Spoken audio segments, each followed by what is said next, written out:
Les bassins sont enfin remplis. Voilà 2 semaines que l'eau y est déversée. Une étape majeure dans la rénovation de cette piscine, initiée il y a 6 ans, place maintenant aux dernières inspections techniques. À ce moment, on peut voir que si les bassins sont bien étanches.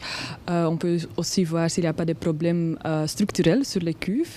Et on peut aussi mettre en service toutes les installations de traitement d'eau et on peut voir si tout fonctionne bien. Sous le bassin de 33 mètres de long, les ouvriers s'attellent aux dernières finitions. Si l'infrastructure originelle de la cuve a été conservée, le béton a dû être renforcé par endroits et le carrelage du bassin entièrement remplacé, tout en veillant à préserver les caractéristiques architecturales des années 50.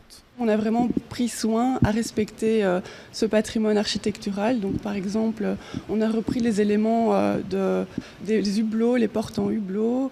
Il y a aussi les courbes qu'on peut voir autour du bassin qui font référence à la proue d'un navire.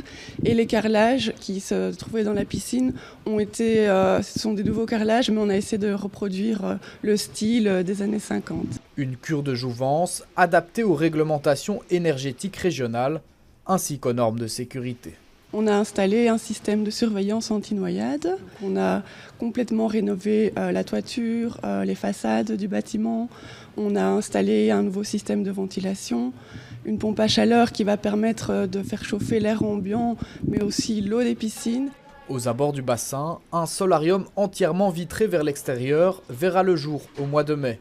Si aucun imprévu ne vient à nouveau postposer l'ouverture de la piscine au public, les nageurs devraient pouvoir y faire leur grand retour dès septembre 2023.